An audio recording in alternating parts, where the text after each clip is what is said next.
Conference will now be recorded.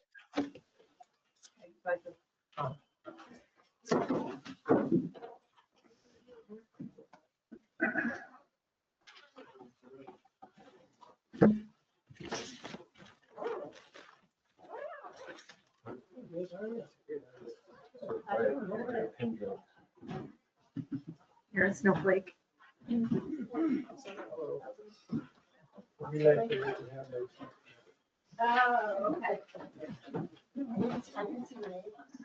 Oh, okay. Hello. Hi.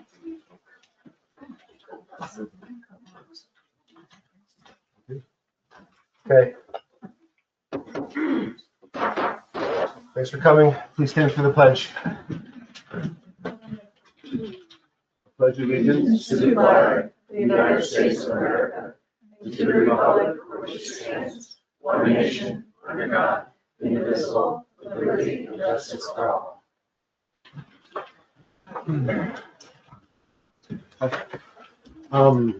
We're going to start with two public hearings. Is Ed here? No. Even great. We're off to a great start.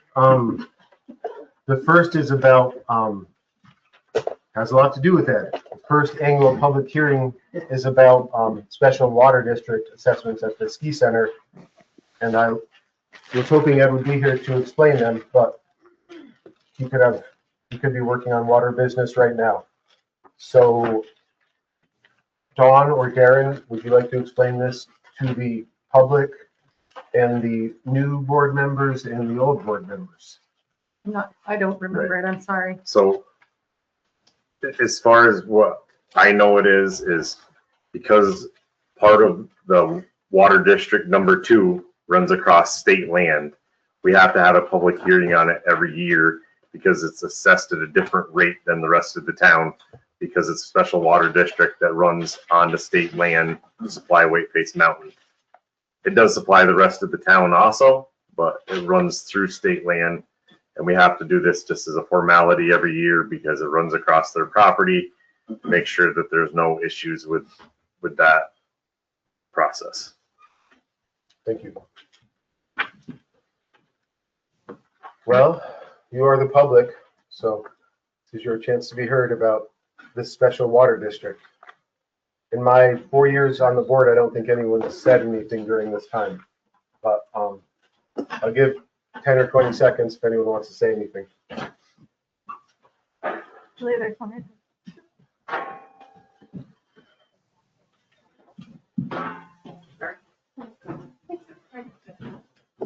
Guess I'll make a motion to close this public hearing.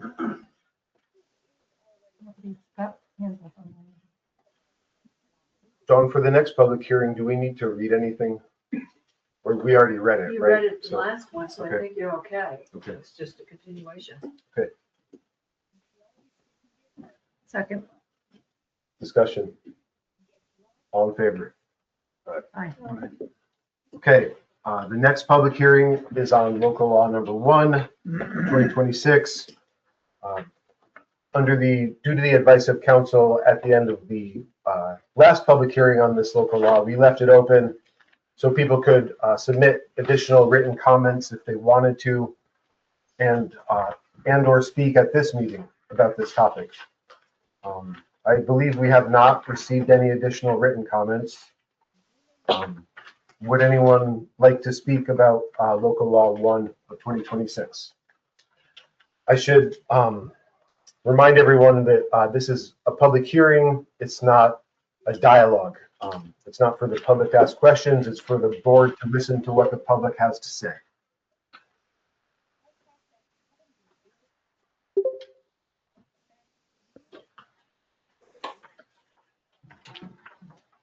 Hello.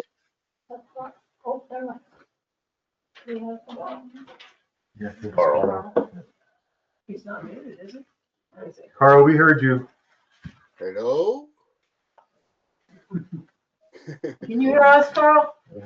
Hear you. If you can hear me, I've just got a thing with the square footage.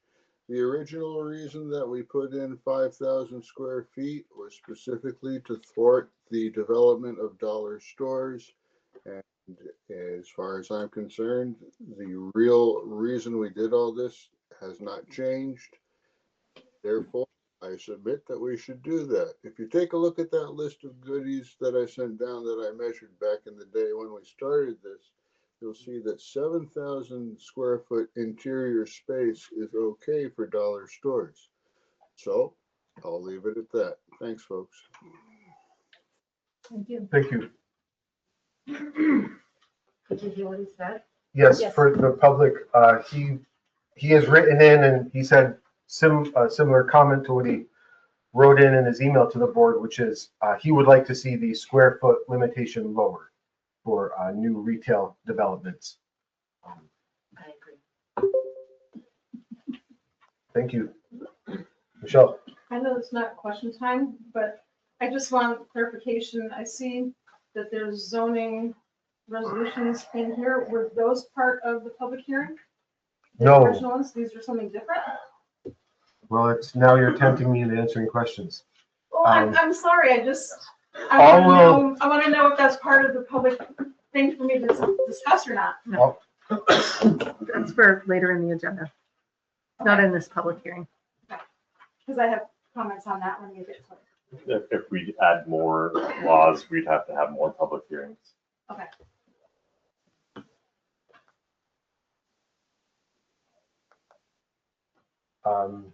I guess hearing nothing further, I'll make a motion, going once, going twice, I'll make a motion to close the public hearing. I'll make it. I'll second. All in favor? Aye. Opposed? Carries. Would any members of the board like to say anything about this local law? Yeah. Please. Just super briefly, I actually also do agree with Carl. I wouldn't mind seeing that square footage lowered as well. Thank you. Thanks. I also agree. Thank you. I don't disagree, that's for sure. What number are you thinking? I'm fine with the 5,000. Okay. Now I need to get Carl's document, which helps explain exactly how big 5,000 is. It is on the table in the back. Right here, right? Yep. Thanks. And so it's interior square footage. Not, a lot of these measurements are exterior.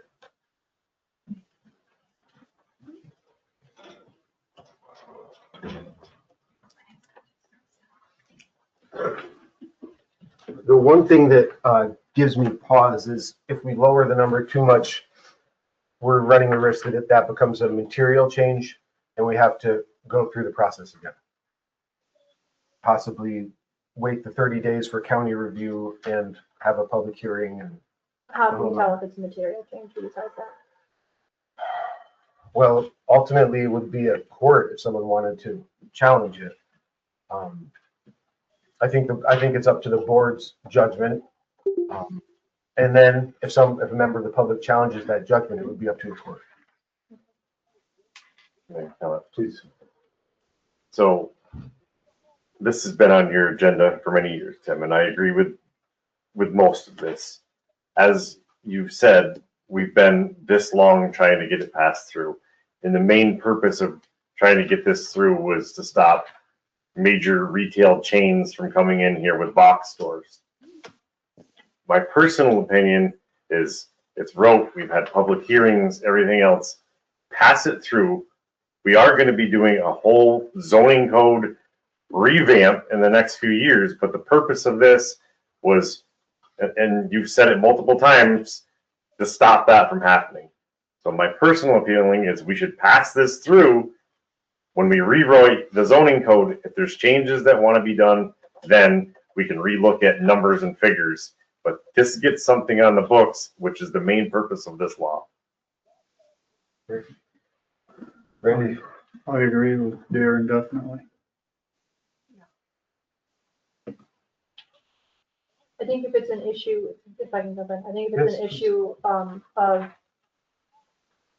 delaying it, then I would rather pass it as is than delay it further, Mhm. just to change it. But I just wanted to know, I am in favor of lowering it as well. Thank you, thanks. I think where we can leave it is, I will ask Mark Shackner if we were to change it to 7, that would be considered a material change and would reset the clock. I guess the one thing we all agree on is we don't want to do this again next month.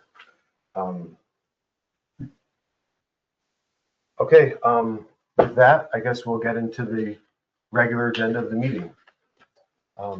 We need to close that public hearing. Correct, thank you. I'll make a motion. Thank you. Second. All in favor?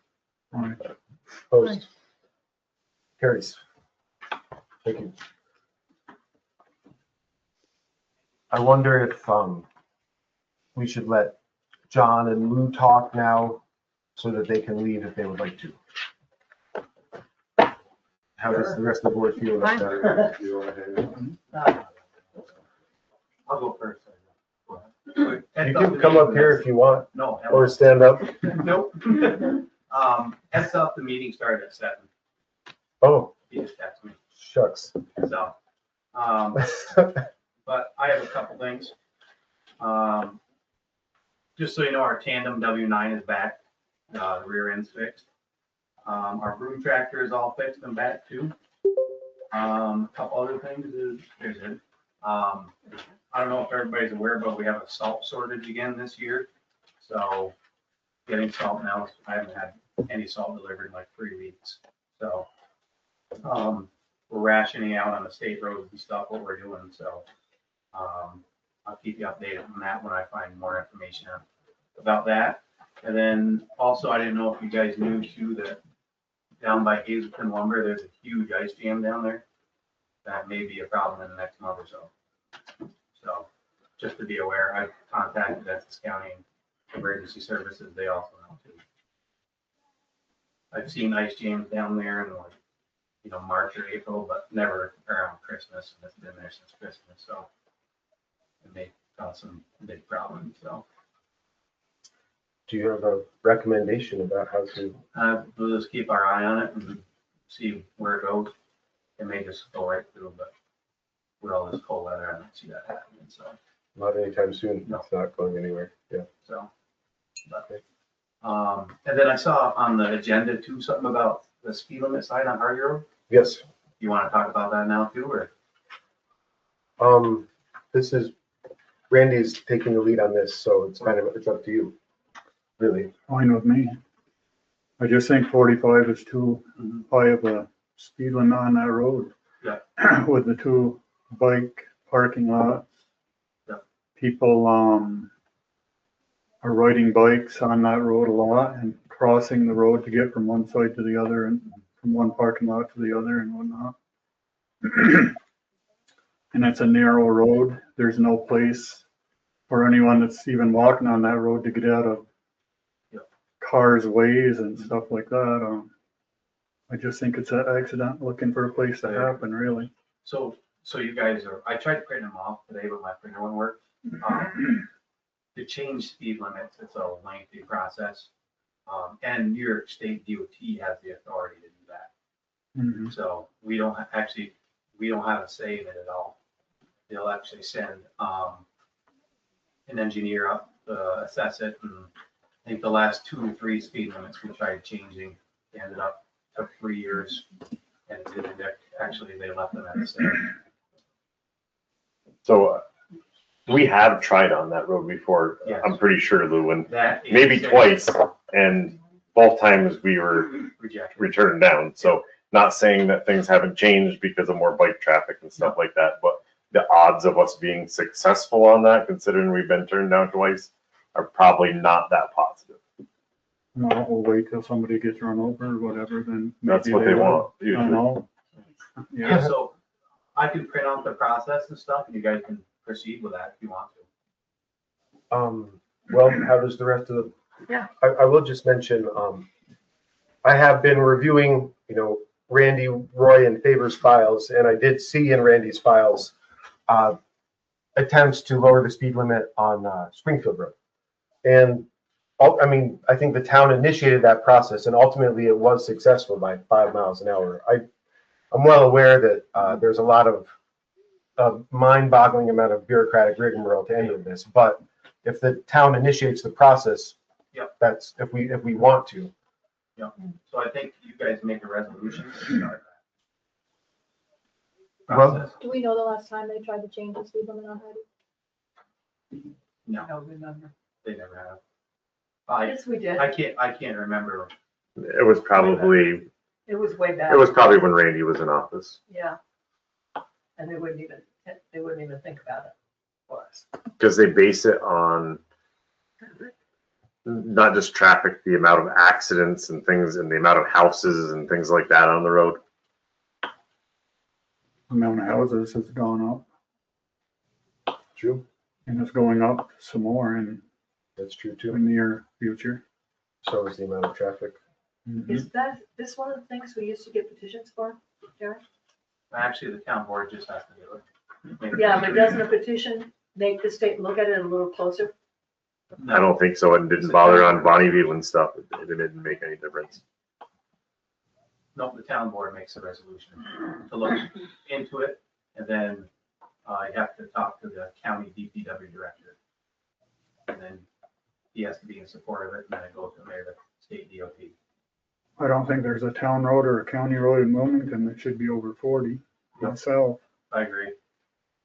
With the influx of people in the summer and stuff and bicycles and campers and it's too high. All of the roads are too high. But if you can't get one change, you're probably not gonna get 4 or 5 change. Yeah. But there's a process you could start with. Yeah. Well, I think it's worth a look, but I did see in Randy's files, an email or a letter from the DOT saying, you know, you can lower the speed limit or we can lower the speed limit, but really what moves the needle is enforcement. Yep. If there's no enforcement, if the speed limit can be 25, people are still gonna go much faster than that. Or some people will go much faster than that. The people who are causing these problems will go, driving dangerously will go faster than that. I believe we are having more enforcement now. There are state troopers back at the barracks, is what I've been told, writing more tickets in town, so.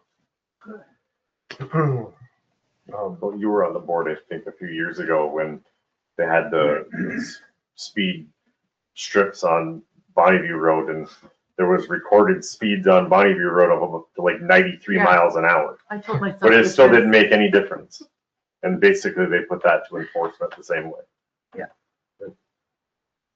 And enforcement's a whole different conversation entirely, and one we might want to begin at some point. But as far as just trying to lower the speed limit on Hardy Road, I support it. I see no reason not to. 45 seems a little high, just for some parts of I'd that like to road. see somebody drive 45 from one end to the other and not go off the road, really. In the summer, not just right now. It's kind of crooked and. How does the rest of the board feel? Are we going to do a resolution to start the process or to look at the process? Yes, that's the first step. Well, if we're all in agreement, I see no reason not to pass a resolution. The only reason is that you don't have it in writing, but if you're willing to waive that, then you can waive it. Okay, Hannah? Yes. Jared? Yes. Laura? Yes. Randy? Yes, Oh, we need to move the resolution too. That's the vote, but let's move it now. Who's gonna make the I'll make resolution? it. I'll second. Go ahead. Second. Okay. So I'll talk to do you see the Essex County DPW director? He's the next step. And Thank you. he needs to be involved with it too. And then from there, it goes to the state DOT. He may have all the paperwork too that we need to do, fill out stuff, but I'll print that law off and put it in all your mailboxes too. Thank you. thanks. Thanks. Do members of the public have questions for Lou? Yeah, a little bit.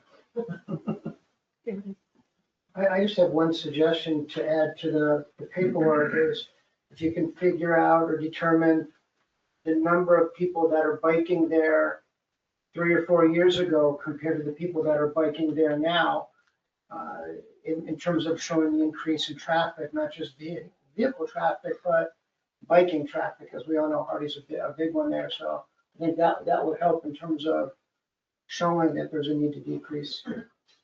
I think the state put in a second parking lot behind the front parking lot on the left-hand side as you're going from 86 Right. to Springfield. So that must show an increase in Yeah, traffic, there you go. you know. How would you suggest showing, other than the parking lot, showing? Well, so there's a big mountain bike race there every summer at some point, right? So my suggestion would be to contact the organizing committee of that and ask them, how many entrants did you have in 2000? How many entrants did you have in 2024?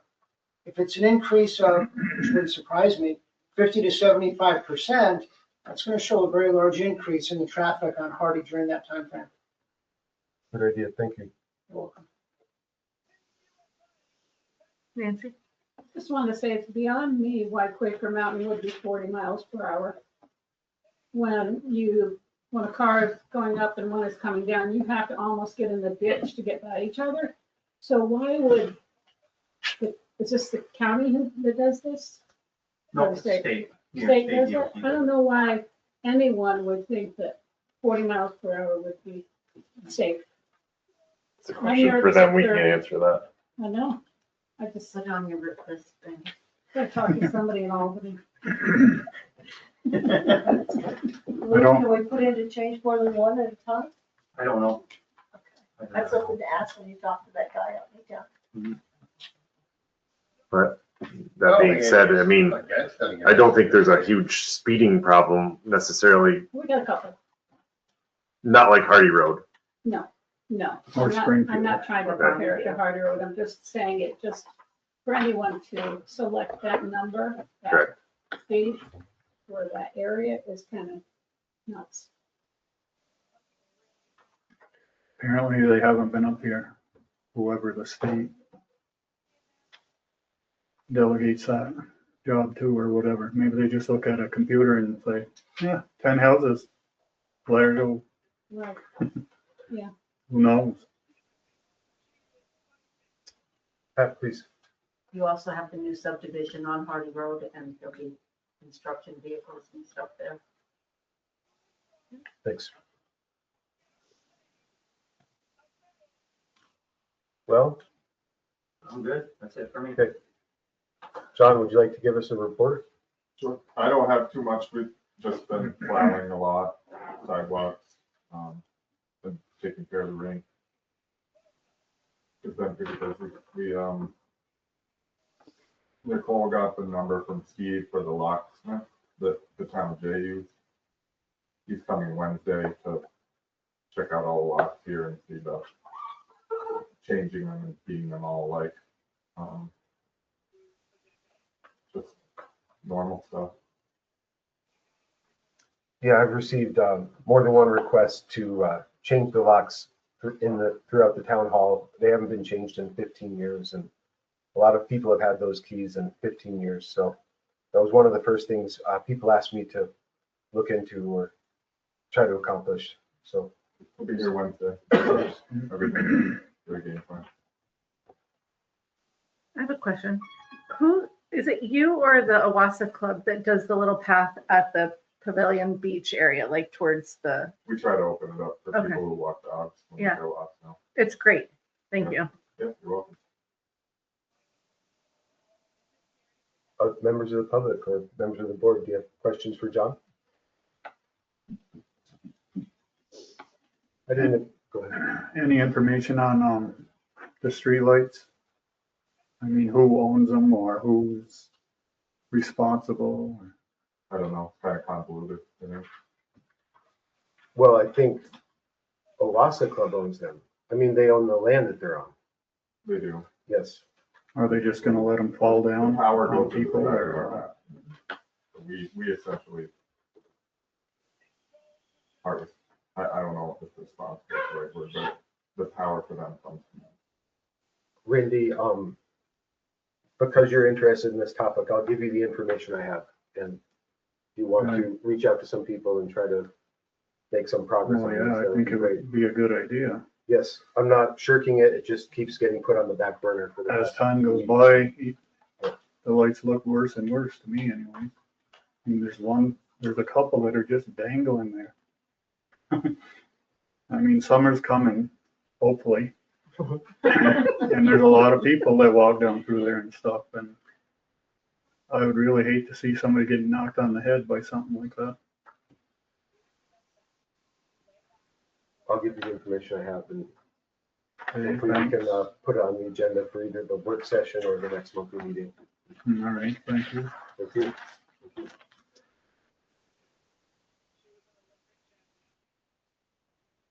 Okay. Ed, would you like to give us a report? Sure.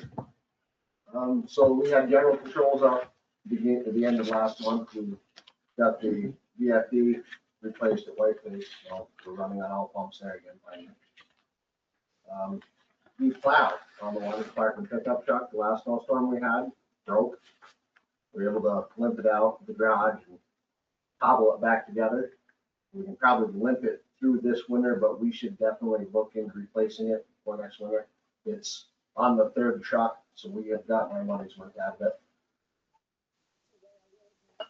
Thank you. So I'd like to get permission to start getting prices for that.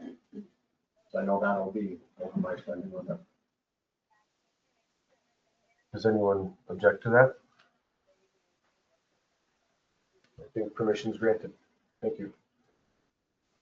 And I'd like to take a moment to send an invitation to the new board members or any of the existing members who'd like to come up and look at 10 cent for. Give you a better idea of what it is that we do here. Give you a call when we're, We're pretty flexible in scheduling okay. Morning better than afternoons or, some days. okay. Yeah, I can relate to that, I guess. Yeah, thank you. I think that that's about it. Okay, thanks. We've talked, and touring the water plant is definitely one of my favorite things I've done as a board member. And I think it would be good if members of the public wanted to at some point. So you've agreed to that. If members of the public would like to tour the water plant, get a hold of me and we'll try to have, I've extended this offer in the past, and it's not like I've been overwhelmed by interest. But if there is any interest, I'd be glad to coordinate that. I'm just, Please. I mean, if Ed's all right with it, it's fine, but before we did that, I would really, I would almost urge against it because of safety reasons, not just for the public, but because for like Homeland Security reasons. The Department of Health is really touchy about people near public water supplies.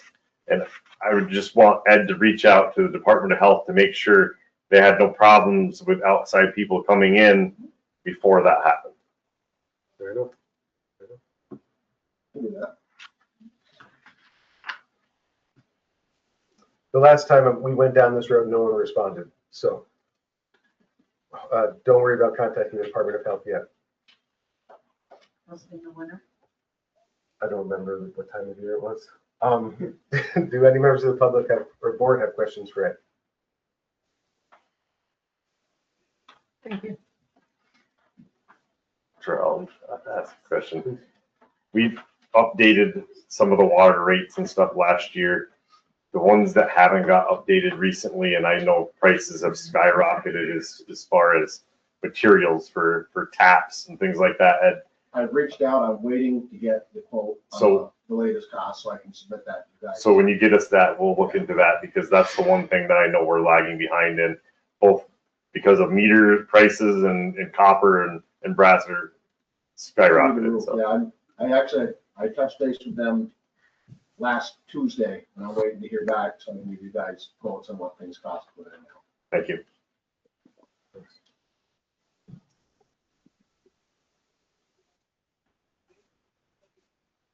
Well, thank you all for all your work. It's very important. You do a good job, great job. Thanks for coming tonight. Doug's hiding out.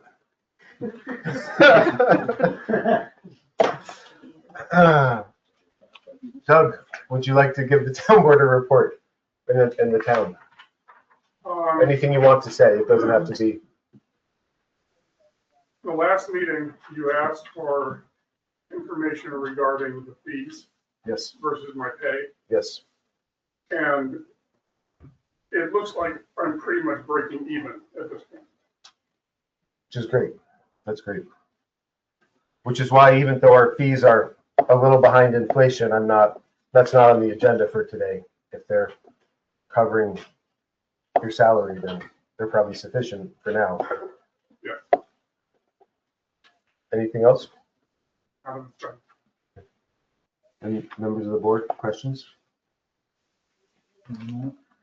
I don't know if you're staying, but I looked through the invoices, and we're going to talk about it later, but I know you had said 8 or 9 for the tires on and off the rim at the minimum. And I saw that Circle did $8 for an off rim. So I know we were talking about going up, but that is the number that we pay Circle, right? No. 6 and 7 will we pay Circle. Okay, because on the invoice, I think it was 8. Then they increased it and I didn't hear about it. Let me just double check, okay? If you don't mind.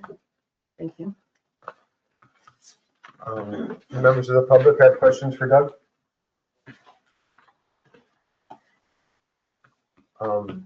Previous supervisors have asked our department heads to attend basically every meeting. I don't think that's necessary, but I think it's good if they attend once in a while to answer any questions from the board and the public. So that's why I asked them all to attend this evening. But as you can see, there's not an overwhelming amount of public interest in asking you guys questions generally.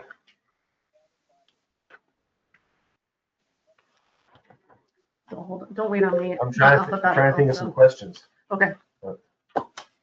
Hannah, do you have any questions? David, The please. transfer fees were increased 3 or 4 months ago, is that right? No, I believe it was April of last year. Last year? Was there any negative feedback on that from anyone? I'm just curious. Well, there were people who didn't like it, yeah, 'Cause I think they haven't been increased. many years. Okay, I'm just curious. Okay, thanks. Yeah, it's car tires without rims delivered to the Lewis transfer station, $8 a tire. Then it needs to be higher than that. Okay. Okay, thank you. Yep. We're maybe talking about 2 different things, David. We increased the just regular fees for garbage, and these are for specific items. Yeah, and I was speaking just generally about garbage. Yeah.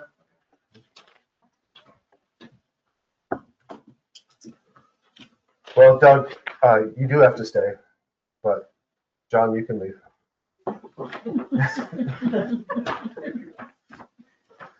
Ed, do whatever you want. Okay, so now, board member reports.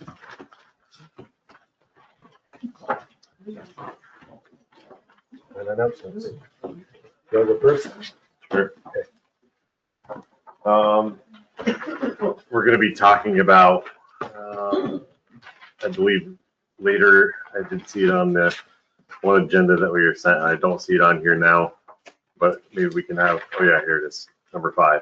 The cemetery expansion. So I have reached out to Ralph Sischler, I think, I don't know, I'm not sure what he calls himself, Sischler Surveying or Adirondack Surveying. He's gave us a estimate on the first step that we really need to do as far as moving forward with that, and that's to get an actual survey of the property. In that estimate, he has put a few other things that I asked him to do as far as getting us some basic points of reference so we can lay out the next section. And I have had discussions with Doug about that, how we should do it moving forward. And he said we can pretty much handle it. If we had some reference points, that would be great to lay out the lots. But other than that, we can handle it from that point forward. So that's kind of what I talked to Ralph about. And do you want me just to discuss this a little bit more now? I think, well, does everyone mind if we just do this agenda item now? Yeah. Okay. So let me get to the actual.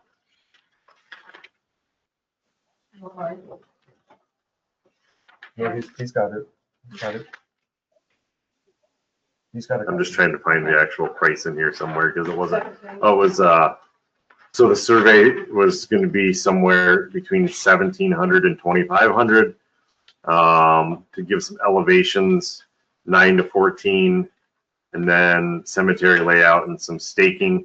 That's in the scope of services, and that's basically going to be how much and how far we want him to go with that. And like I said, I've talked to Doug, and Doug would be fine if we just had a few points of reference to go from there. So basically, we're looking at somewhere in the 26 to basically $4,000 range to do the first part of it. This is something that I've talked about for years because, Doug, do you have any idea of how many free lots we have left in there? There's not a ton. No, well, it's a little confusing. However, we do have probably 20. Right. Which sounds like a lot, but they could go fast because sometimes a family will come in and buy 4, 6, 8 at a time and eat up a section of cemetery. So this is something that I think we should definitely look into and move forward on. We can continue that discussion afterwards. Other than that, I've been in discussion with the Visitors Bureau and all the stuff that they're doing this summer. They're moving forward with most of their events. They're hoping to have town continued support and some town services where needed to make those events happen as smoothly and easily as possible. So they wanted me just to kind of mention that to the town. In certain years, we've provided, the porta potties for different events, and they were hoping that we could continue to at least take some of that out of Bruce money and continue at least that benefit towards those events that they're putting on to benefit the town. Other than that, that's most of what I've been doing. We do have the town government conference coming up starting this weekend. So me and Tim and Nicole will be going to that. So we're hoping to bring back a bunch of information, both on grants and different companies that we can work with in the future for projects. And it's a good conference. There's a lot of classes that we can learn from zoning and planning to taxes and pretty much everything across the board. So hopefully we get a lot out of that conference. Other than that, I'm gonna pass the torch to Randy. Thanks.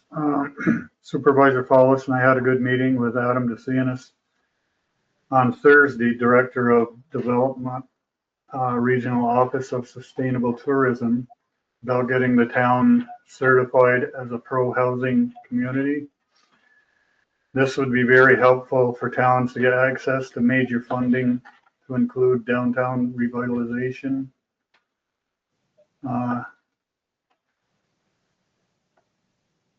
New York Forward and infrastructure grants, access to water infrastructure improvements, and intermunicipal grants and technical assistance to grow pro-housing communities. He said the process would take about 2 months, maybe a little longer to get that accomplished. So I think that would be a big plus for the town to get that going and see if we could get some grants for possibly the water department. And of course, for the housing, we need more housing in town. Got a meeting with Caitlin Largo on the 27th of February to see exactly where we stand on the homestead housing on Route 86 by the wilderness. It's hard to say what's going to happen there because we really, or at least I don't know, where exactly we stand as far as going forward. So hopefully we can get some answers from her and see where we're going to end up there. Hopefully we can go forward. And that's about all I have, I guess. Just add quickly, you know, the other option would be go with the Essex County Land Bank. And I have started talking with them, and we will be talking to them. That may be a better option, but remains to be seen. But we're definitely exploring both possibilities and various possibilities. We'll have more information in the near future. Yeah. Okay. Well, I have to start my report by clearing up some rumors and misunderstandings. I know there's a rumor going around that I made Nicole and Carissa move their offices downstairs. That is not true. It was Nicole's idea and her choice. She feels that she is able to focus more and be more productive downstairs, which I completely understand. And this brings me to my second point. Just because I'm not in this building does not mean I am not working. To the contrary, a lot of the town supervisor's job is reading and writing. And I too am able to be more focused and productive when I'm not in a noisy place where there are frequent interruptions. Last summer, Laura said that Hannah, Randy, and I would be part of the most cohesive and productive town board Wilmington's seen in a long time. And we're showing the town that she was right, but she forgot to include hardworking. We're getting a lot done, and none of it comes out of thin air. The dozens of resolutions we've passed and the local laws we're working on, none of them come out of thin air. Someone writes them, and I've written the vast majority of them. We're taking actions that should have been taken years ago. In less than 2 months, we have made more progress on the comprehensive plan than was made in the previous 2 years. In less than 2 months, I have written and published more town supervisors' reports than my predecessor published in 2 years. I'm sorry, than my predecessor published in a year.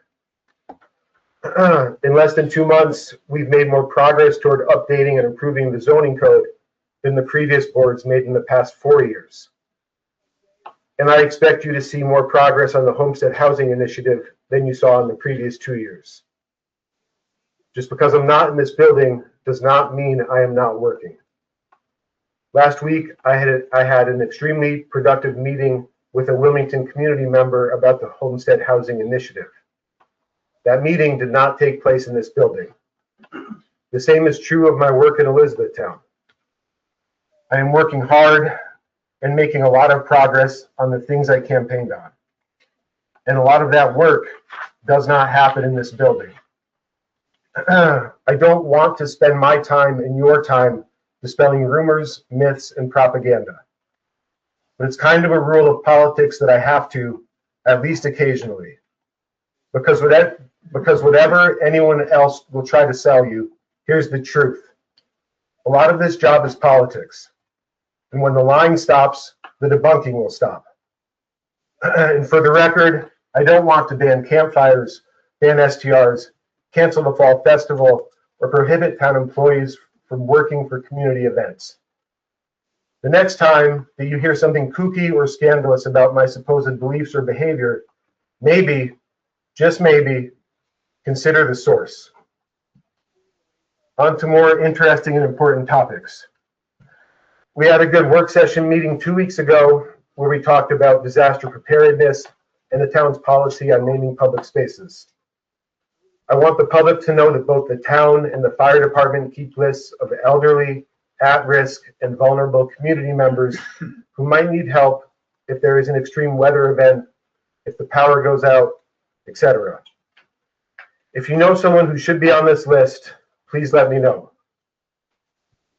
We also discussed providing temporary overnight shelter for community members in the case of a natural disaster or an emergency. But the outcome of that conversation was that in the past 4+ decades, even during the ice storm in the 90s, no one has taken advantage of town-provided overnight shelter. Not one person.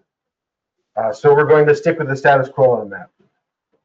At the work session, we also discussed the town's policy on naming public spaces for town employees, and we decided that we're going to stick with the status quo on that as well.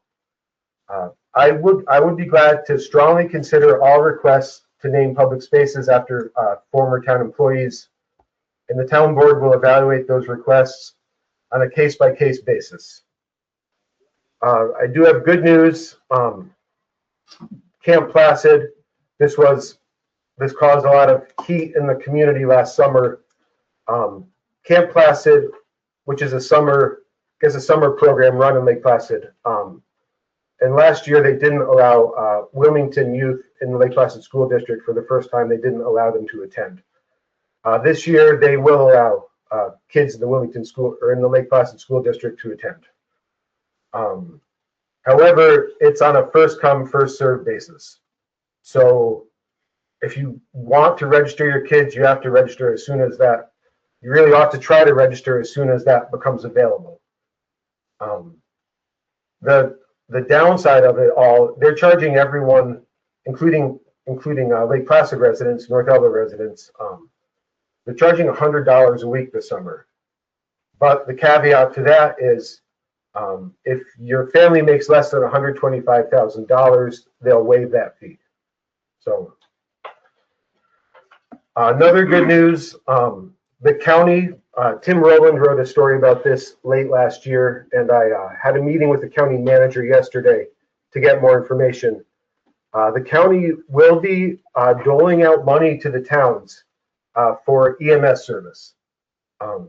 And like all of this stuff, it's very, very complex. There's a lot of complex aspects to it, but the gist of it is, to really simplify it, for every $1 that a town's fire department or the town itself, or any town entity spends on EMS services, the county will provide that town, or the county will provide the town with 50 cents.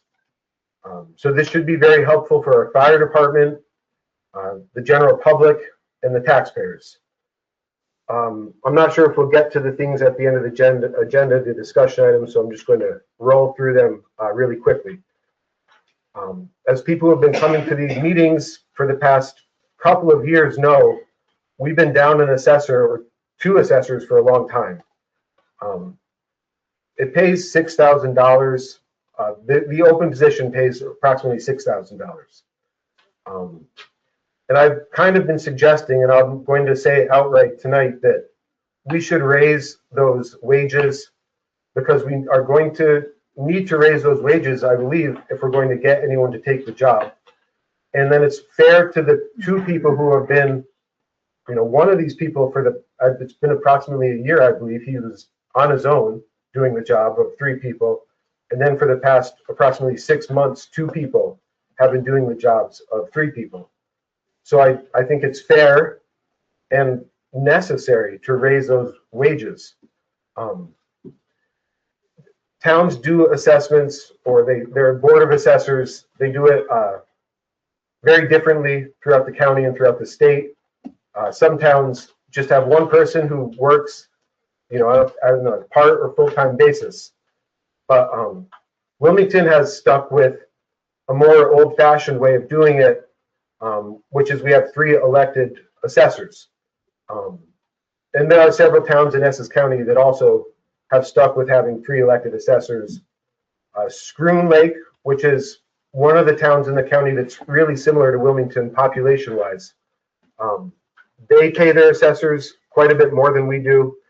Mariah, they pay their assessors. They pay the chair of they pay the chair $13,000, and they pay the other 2 $9,000 apiece. I guess the last thing I'll say is, and then we can talk about, if we have time, we can talk about assessment salary tonight or at the next meeting. I just want to at one of the last Board of Supervisors meetings, the way that the occupancy tax law is structured has been somewhat controversial for a long time, and it has become increasingly controversial. And the majority of the Board of Supervisors wants the state to amend the law. It's going to take state action to amend the law. And it was the only kind of controversial thing that they've discussed since I've been going to these meetings. And the vote was 16-2. And the two towns that opposed it were North Elba and Jay. But after the vote was taken, we received an email from the clerk to the Board of Supervisors saying that actually the vote did not pass because it required a 2/3 vote, and the supervisor from Ticonderoga and another town were not there, so they were voting no. So all of this is just to say that a lot of this stuff is extremely complex, and this board is trying to get things done. 4 members of this board are in new positions this year, and we will make mistakes. The only way to not make mistakes is to not do anything. This board will be cohesive, productive, and hardworking, but we will make mistakes. I think I speak for most or all of the board when I say that we'd appreciate it if you would give us a little patience, a little tolerance, and grace, because we are working hard to get this town back on track. Thank you.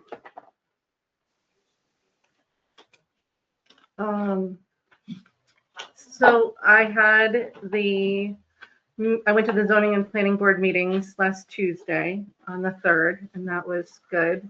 There was talk about the forestry language in the code, so that's going to be discussed tonight, a little bit in tonight. And we'll discuss it, Yeah, definitely. yeah.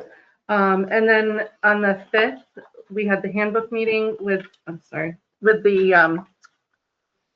department heads. I opened it up to anybody who wanted to come. Carissa came, the department heads came, and it was like 2 hours long. It was very good, really great feedback. It was a really good meeting, good give and take of information. And I took all of that information and put it into a reformatted handbook, which I still have one edit to do, and then I'll share it with the board, so everybody will get that. It is thicker than the other one because we did add quite a bit of things, and I added like 7 addendums. So, but it's all reformatted in digital, and hopefully it will be easy to read, and we'll take board feedback probably at the work session this month. So I think I'm on track for that. Side note, they said that it was the first time they were ever included in a personnel policy meeting. So I thought that was kind of cool. Because their feedback was very helpful. I had a little bit of a meeting with Louie.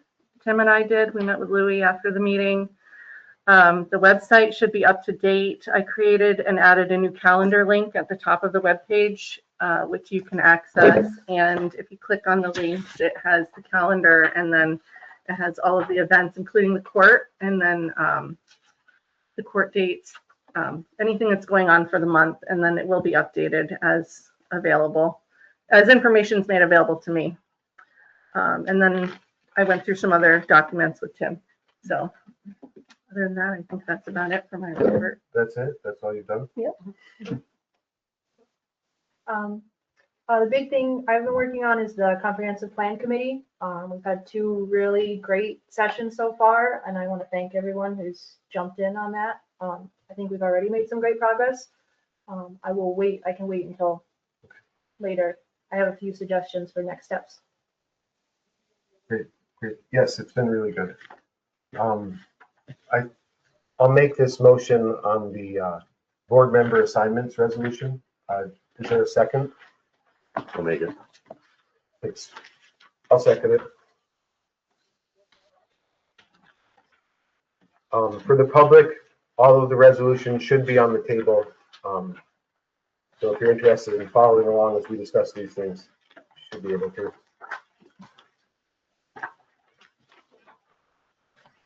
Roll call vote. This is just board member assignments, board member liaisons, board members being leaders on various municipal projects. So. Okay. Okay. Kim? Yes. Tim? Yes. Darren? Yes. Laura? Yes. Randy? Yes. Gary? I believe the next thing on the agenda is the transfer station fees. Doug, we talked about this at the work session, and the fees for the town accepting mattresses and tires basically have not kept up with the times and neighboring towns. So you initially asked us to go up to $10 per mattress. And then we were talking about going up a little higher than that. I don't have a strong opinion. I'm certainly open to going higher than 10, but if the board wants to, I'm open to whatever the rest of the board wants to do. Yes. Another question. Yep. Do we get charged the same whether it's a twin mattress or a king mattress? That's how we're gonna, But do we get charged the same? well, it's a bulky thing, so. So we just get charged for the bid, okay? Does somebody want to make this resolution? Well, we need to figure out what the number is for the mattresses. Well, Now we should you're right, make what you're right, Discussion. you're right. I stand corrected. Would anyone like to make the motion on this? Make it. Second. Discussion. Okay. Now we are discussing. What number do you guys, What is it right now, $8 or 5. 5? how about 11?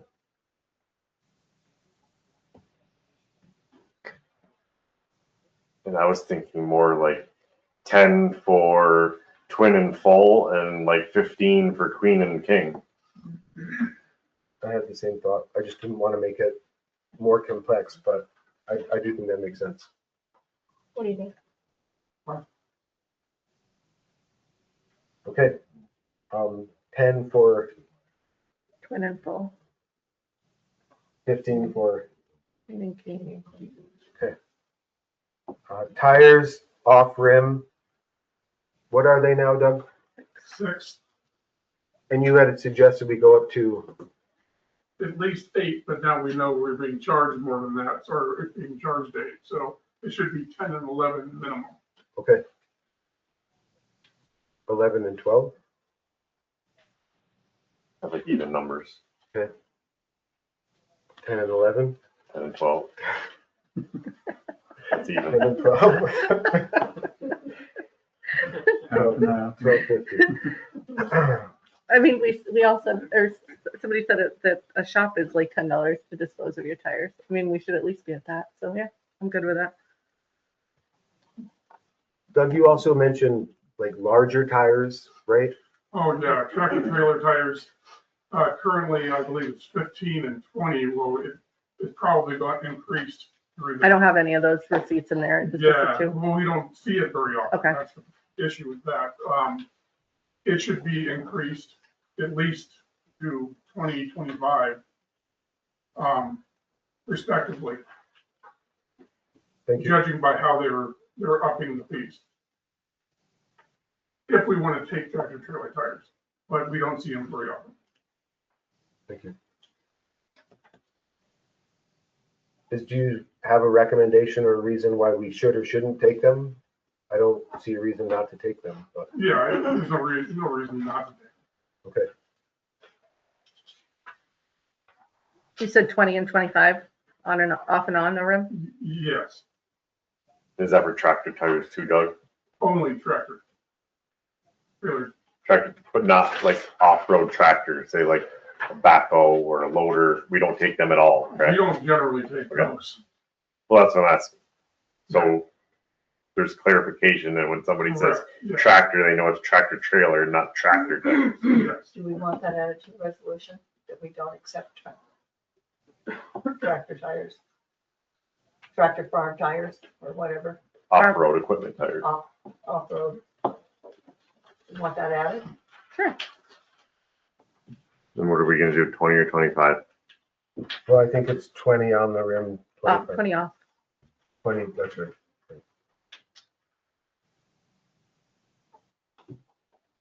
I'll make a resolution to go forward with that. I'll second. All in favor? All in favor? Aye. Aye. Aye. Opposed, carries. Great. Cemetery expansion. I sent this out later than I would have liked to have. Has everyone read this? Did you read it? Yeah. I don't think so.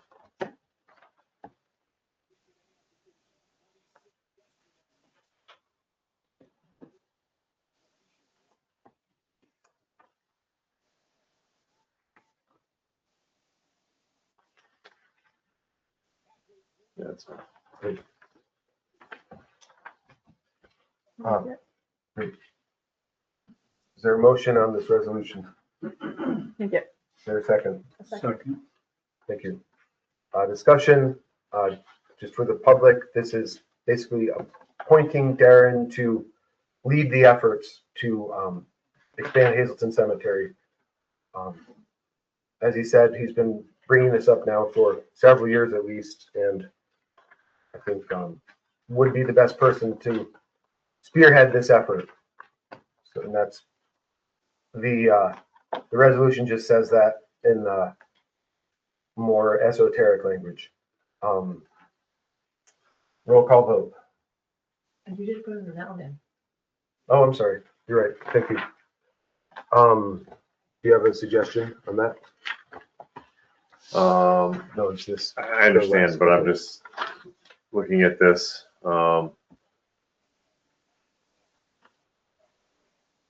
I don't see it this, because we're gonna make basically resolutions each time like a new section is done, so I wouldn't really feel comfortable at this time more than like the 2,500 like any other department head. Sounds good. Okay. Hannah? Yes. Tim? Yes. Darren? I'm gonna abstain since it's about me. Laura? Yes. Randy? Yes. Hannah? Okay, now we're getting to local law number 2. This is just discussion, so we're not going to make any resolutions this evening. I think if this discussion goes well and we want to move forward with this, the next step will be sending it to probably Mark Jackner or another attorney to have them review it. Laura, would you like to start this discussion? Are we reading the resolution or are we just discussing the resolution? Pretty long. I know. So just discussion? I think just discussion. Okay, Yeah. so just for the public's information, we've been talking about this for quite a long time about becoming pro-housing. We made a resolution in 2024, at the beginning of 2024 about that. Along those lines, we said that we would make changes in our policy, make it easier for people to get homes, allow for more workforce housing, and this goes along with all of those things. It also is, we're in dire need for people to be able to put affordable homes on properties. A property that is, any property that's for sale in town is 100,000 at the minimum, and then you put a house on it, you're talking 300,000. Maybe I'm wrong on property values, but I think I'm pretty in line with what is available. That's the bottom of the barrel. So this is in line of that proposal for the pro-housing. Also, Doug said that he's had 4 or 5 people ask about putting a manufactured home on a piece of property. And also, if we drop the square footage for tiny homes, we're allowing people to put, smaller footprints of buildings on property, and then they can add to them as time progresses or as their funds allow. So, this is important. There's people who need these homes. They are very high quality. They're something that people could get a foot literally in their door for and start moving forward with having a place rather than paying rent or not having a place to live and having to move to a different town. So that's where this all came from. Thanks. Mm-hmm. Other board members, do you have any comments? I think it's great. And I think it's good also. I mean, somebody just starting out it's very hard to find anything to buy reasonable anywheres in the whole area, not just Wilmington. I mean, everybody is struggling with a place to live. So anything we can do to help that, I think is a plus. Anything to say, Drew? For the most part, I think it's good. Totally agree with the tiny home thing. I mean, there's some awesome tiny homes out there that people can live in. As this was, we've already passed this once, as you have in here, as far as the pro housing thing, and most of the town went along with it. The only thing I'm slightly concerned with is the manufactured homes. The reason that was originally done, and I was on the board at the time, was mostly in the hamlet. And at that time, the board, and I voted for it then, so that's why I'm bringing it up now, not to change my opinion. We didn't want trailers and things like that coming down 86 in Wilmington. And that was the reason that it went to 3 acres, because basically when you get mostly out of the hamlet, and I don't know this exact figure, I'm going to say 50 to 75% of town is 3 acre zoning anyway. So the reason that the 3 acre thing came into effect was once you get out of the hamlet, most of the lots are 3 acres anyway. Plus there's always the zoning board of appeals. So if anybody wanted to put any of them things in, it's just like any other thing that we've talked about. They can go for a variance and put it in, much like Michelle did on Hazelton Road when they put and replaced an existing mobile home there. So I don't see the real benefit of changing it to less than 3 acres unless the board has a really strong feeling that they would like to see manufactured homes in the hamlet of Wilmington. No, I'll leave it there. The quippy response would be, well, we've got a giant trailer park in the center of town, so what's the harm in a few more manufactured? I mean, these are actual homes people can live in. The giant trailer park is pretty visible. But to, in a more serious way, address your concerns, I did add section 4 of this local law, taking language, basically taking the screening language from, well, it's originally from Wilmington's 88 code,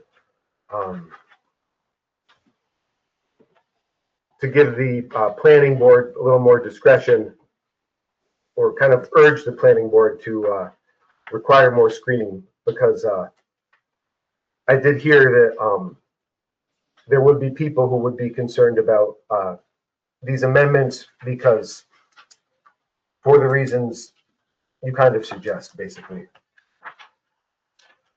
So I hope that would alleviate a lot of the concerns, because there is, it's definitely heavily suggesting that they should be well screened.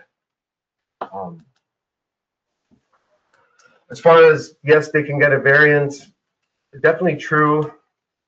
Definitely true. And I don't know, how much the fact that the law is written the way it is, how much that has deterred people who wanted to put in manufactured homes. Doug, you can touch on that, right? I understood the question a little better. You're not getting a lot of people who are even pursuing it because they're not going for a variance, right? The people that you spoke to? I just tell them it's not allowed. Right. That's the thing. So, yeah. And, the 3 acres, I'm pretty sure, Doug, correct me if I'm wrong, the moderate intensity zoning district is less than 3 acres, right?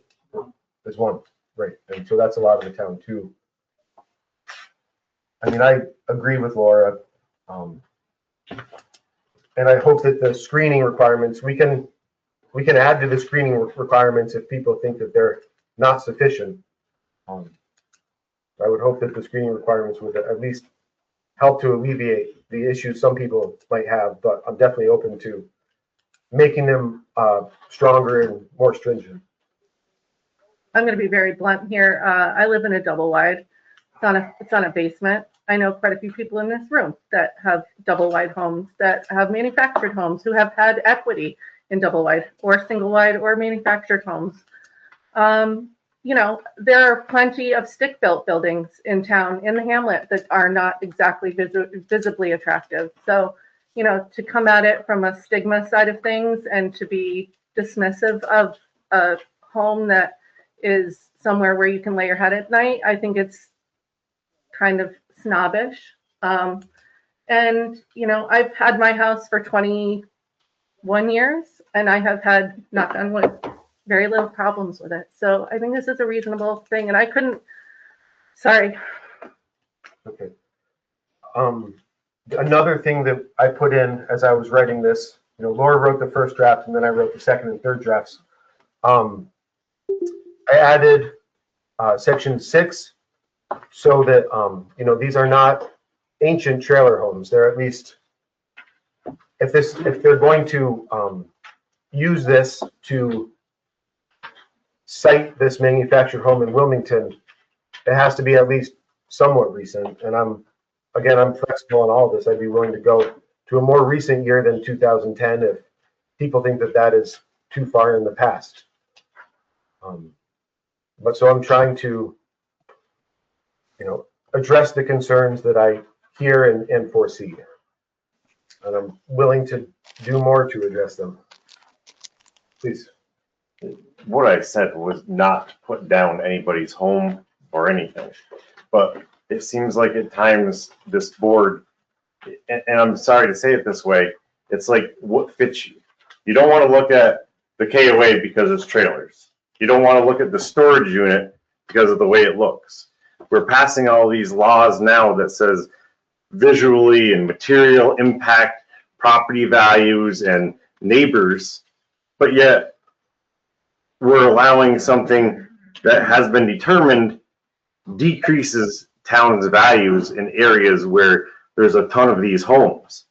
So one way we're saying we don't want to look at things, but then they're turning around in another way and saying, well, this is going to benefit, so this part of it is okay. It really doesn't make sense because, again, it's been proving, and that's why there's a fact that it material decreases property values if you're in a neighborhood with tons of mobile homes. It doesn't decrease the taxes you pay, though. I can tell you. That's not what I said. I've lived in a trailer for 40 If years. it decreases your assessment in a certain area of town, it would decrease your taxes.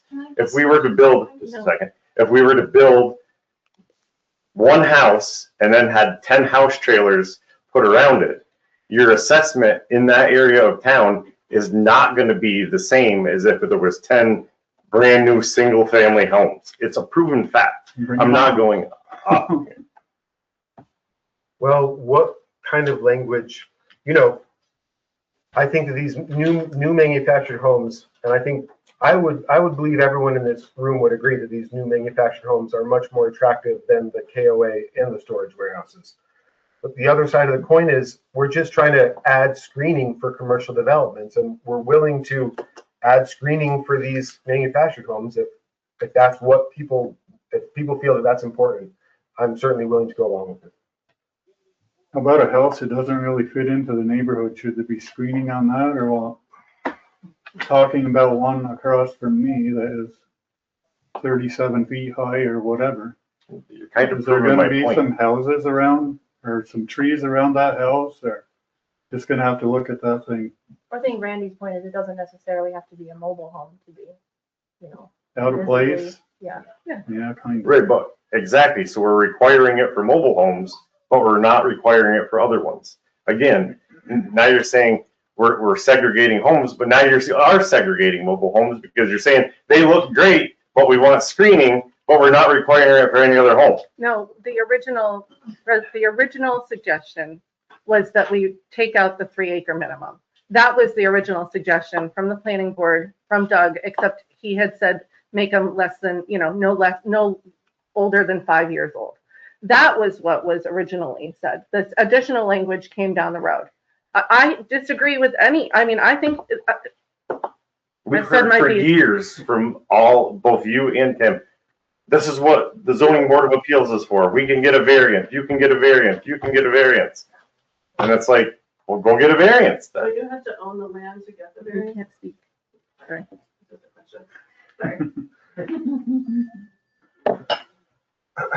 I don't know that I have anything more to add. Yeah, I think we're kind of at a somewhat predictable standstill at this point, maybe.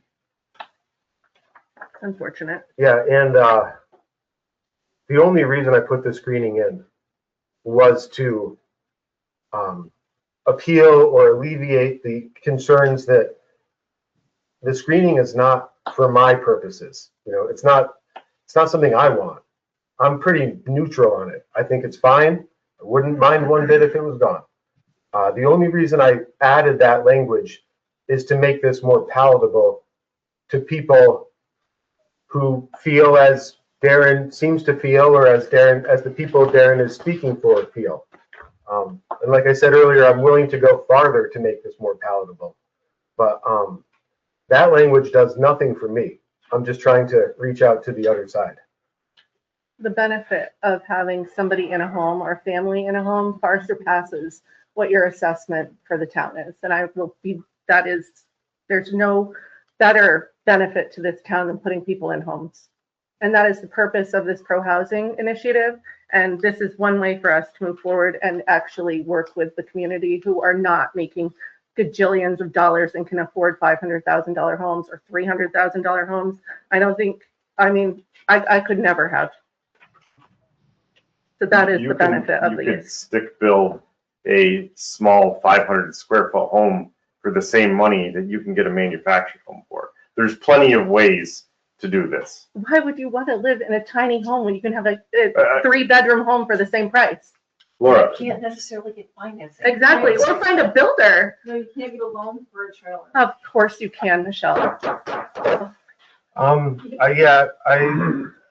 So we've got about half an hour left before we go into executive session. How many more things do we have on the agenda?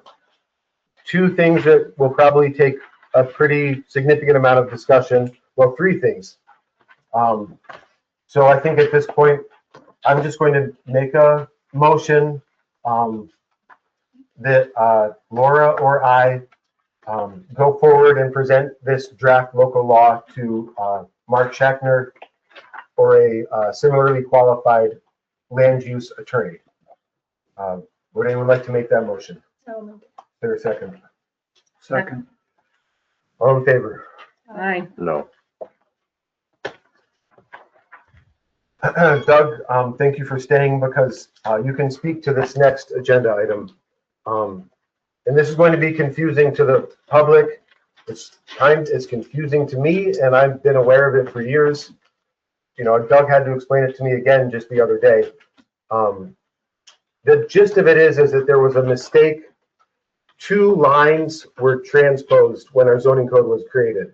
And in the use table, which is page 16 of the zoning code, the uses for forestry of less than 50 acres should be on the lower line, and the uses for forestry more than 50 acres should be on the higher line. But Doug, can you explain that much more clearly than I just did? Well, the biggest thing is that in the hamlet and in moderate zones, it requires a special use permit to the planning board to be able to do any forestry. And that makes sense. However, right now, you're not required to do anything because the lines are wrong.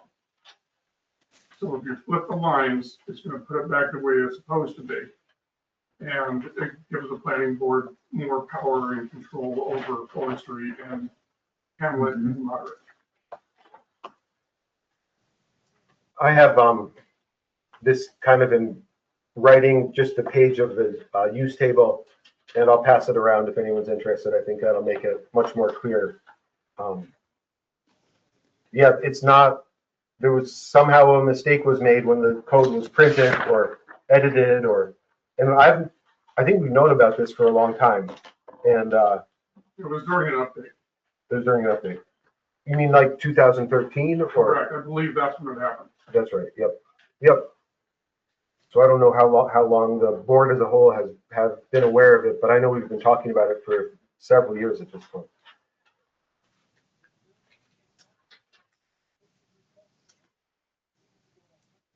And for the public, it's the last section, section 3 of this resolution, hopefully explains it, makes it clear what's going on here. I'll pass this around. So Are we gonna move this resolution? I think we should move this resolution. Yes, definitely.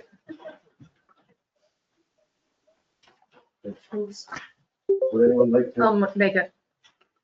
Second it. Thanks, Don. Okay, let's discuss it. Keep on discussing it. One of my little quips. Do any members of the board have anything to say about this? I wouldn't think there would be many concerns, but anyone have any questions or concerns? All right, well, I'll make the same motion that we made a few minutes ago where I guess I am authorized to speak with Mark Scheckner or another similarly qualified land use attorney, and we will move this process forward in the coming weeks and months. Would anyone like to make that motion? Make it. Is there a second? A second. All in favor? Aye. Aye. Opposed? Carries. Okay. Now in this avalanche of papers, I don't know where my agenda, here it is. Okay. Comprehensive plan. And this is, well, we'll make a resolution probably at the end of this discussion, but we'll just start with discussion. Hannah, the floor is yours. Cool. Okay, I'll try and keep it brief. So obviously there's been a lot of talk about the comprehensive plan, and I'm sure a lot of people, myself included, would definitely like to see some action on it. But in the same vein, we want to make sure that all parts of the town are represented and that we have, a good number of people on there to represent all those different parts of the town. So my hope for this meeting or soon is to appoint a steering committee to help make sure that all stakeholders are represented and that the first steps that are needed to create this committee are taken appropriately. So I have some suggestions that I shared with the board for my nominations for the steering committee, including myself. I can read those. Can we move this if we're gonna vote on this? I think we'll just have a little more discussion. Okay, we're not gonna move on it. We will, but not, well, I guess, okay, fine, let's move it. Okay. Okay. Would anyone like to make a motion on this resolution? Make it. Is there a second? Second. Okay, discussion. Okay, all right. So my suggestions for the steering committee, and these are all community members who have come to the first 2 sessions that we've had and have already had some really great engagement and suggestions and started doing some work. So including myself, my suggestions are Pat Winch, Rarely Conway, Bill Wonderland, and Jen Muncy. Yeah. What were the qualifiers?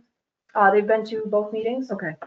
And actually, I think all of them have already had suggestions and been doing some research and gathered some good information. I have new information for everyone that I received yesterday. So for the public, probably most people don't know this. Last year we applied for a grant to pay for a consultant to help us create a comprehensive plan. That grant application was not successful, which I found out several weeks ago. So I was speaking with Anna Reynolds, county employee who works on this type of thing frequently, and I asked her, I know we can go some distance towards creating a comprehensive plan without hiring a consultant, but how far can we go? And she said, you can go pretty far, and the farther you get, the less you'll have to pay. So that's why we are we're making progress. We're not waiting to see if we get another grant next year. We're taking action, and ultimately this will be significantly less expensive. We have the expertise in this community to make a lot of progress on this. The new information is the Lake Champlain, Lake George Regional Planning Board. The town of Willsboro, a lot of towns in the region are redoing their comprehensive plans or doing their first comprehensive plans. And one of those towns is Willsboro. But Willsboro only budgeted $45,000. So no consultant firm bid on it. But the Lake Champlain, Lake George Regional Planning Board was willing to basically work with the community to finish their comprehensive plan for $45,000. Lake Champlain, Lake George Regional Planning Board is a federally funded entity. It's not a company, so they may have made some money on this, but they weren't. Their objective is not to make money. Their objective is to help this Lake Champlain, Lake George region.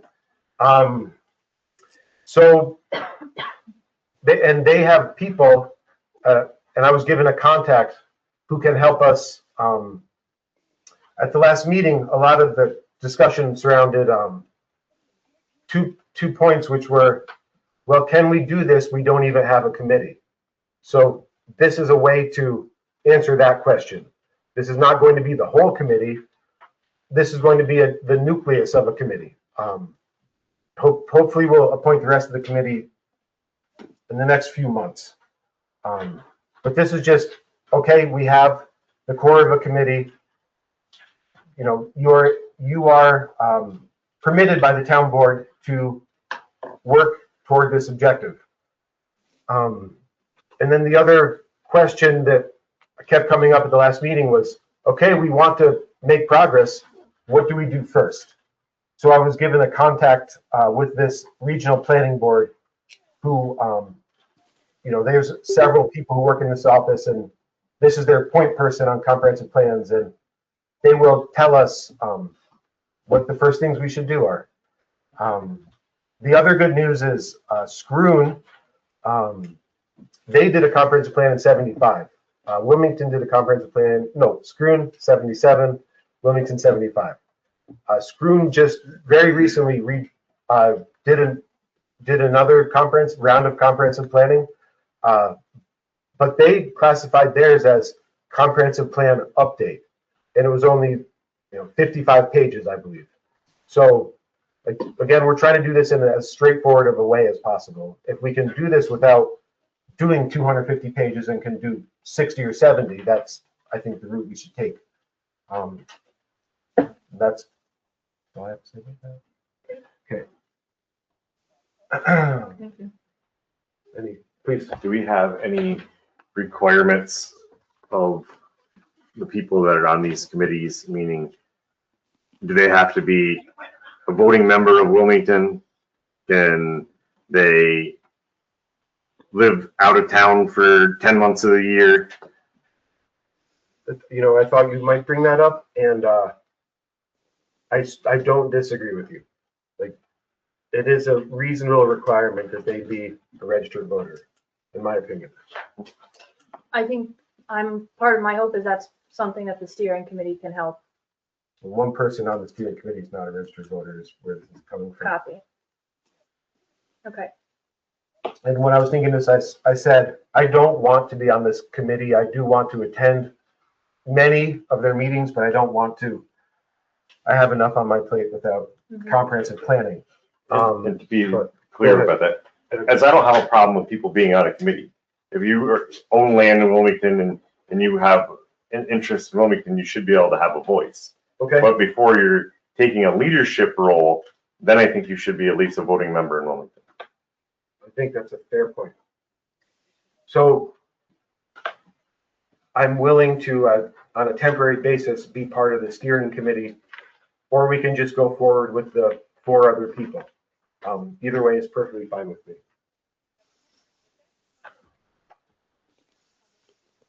Do any other members of the board have any thoughts?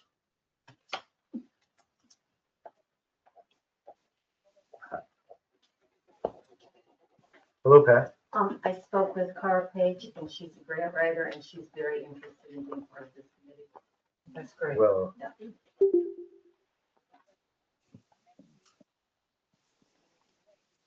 David, please. Yes, I have a very quick question. Thank Yes. you. I know you said that another town had a budget or a quota of 45,000. So two-part question. Do we have a dollar amount in terms of what we can spend? And number two, is that in the town's budget from last year, or is it going to be in the town's budget for this year? And if it's not in the budget, where's the source of the money? Thank you. You're welcome. So we don't know because we don't know how far we will get on our own before we need to hire a consultant. But what I was told by a county employee is that 30,000 or less is a reasonable estimate. Do we have that allocated in the current budget? We do not. Do we have hundreds of thousands of dollars of unspent bed tax money? We do. Steve? From Jay doing comprehensive plan. Yep. We're in that ballpark of like 78,000. Mhm. Down there. We did get grants. One segment of the population that didn't say much, they didn't have volunteers, was somebody like Sean's age. That younger group. You've got to get somebody from that younger group to get a full consensus of the town. If you don't, you're just throwing youth away. Yeah. And actually, I think that's a It's big, the hardest part to get to. yeah, that's a big reason I didn't feel that we were ready to actually appoint a full committee, or one of the reasons I didn't feel we were to appoint a full committee today is that I wanted to make sure we get all of the groups needed represented. It's gotta be well rounded. Yeah.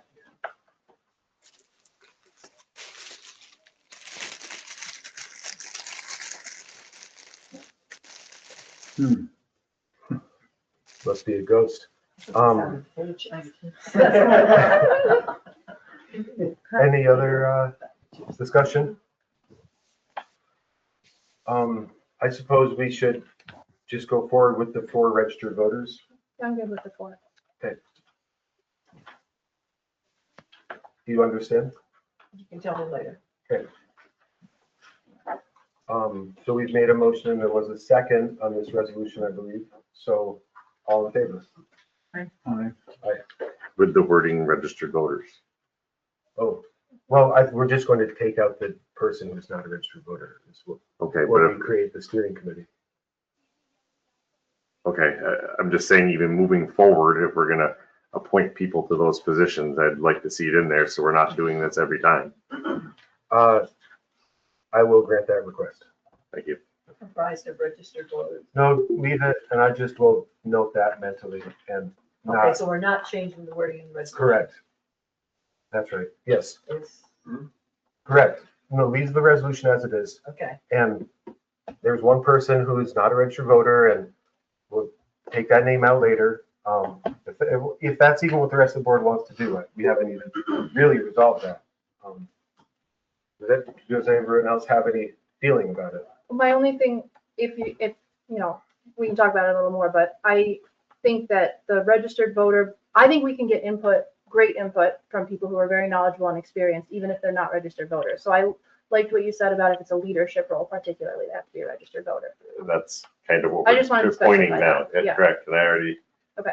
stated that there's one thing being on a committee, there's another thing. Yeah. Right. I think it's fair point.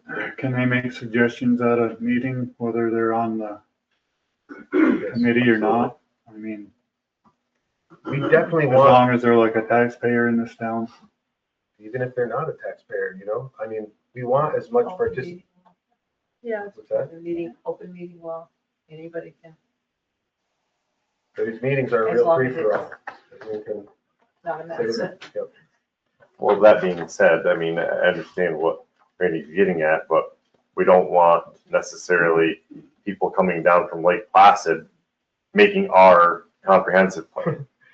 I think we have a hard enough time getting people from Wilmington to show up to these meetings. We don't think we need to worry about people from Black Brook showing I up. wouldn't necessarily say that because we've had people from Lake Placid at our meetings and you're aware of that. Yeah, We've had comments from Lake George and all over doing it for the town of Jay. It skews the outcome. one person from Lake Placid comes to one meeting, I think it's okay. And that, both of those people were from were from Wilmington. They live in Lake Placid now. They're Wilmington generational, one of them. So if he wanted to come to a meeting, I think it's all right. And I'd be pretty surprised if people from other towns came to these comprehensive plan meetings. But if one or two do, who have deep ties to Wilmington, I don't think that that's really worth worrying about. The chair can control who speaks and when and how That's a long. good point. Good point. Good point. Any other thoughts? I think we'll just move this forward as we've discussed. I think everyone understands. All in favor? Aye. Aye. Aye. Aye. Great. Okay. So I met with I always want to call it the health department. I can never remember if it's the health department or board of health, the county health agency. And about the summer youth program. Very good meeting, very positive. They said more than once, we want, the issue here for the public who may not be quite up to speed on all of this is apparently in New York State, if there's a summer youth program of more than 9 kids, it's technically a camp. It has to be treated as a camp, and that there are a lot more paperwork and bureaucratic requirements. And so the issue we ran into last summer was that we had a lot more than 9 children. There were, I believe, 22 or a number around there.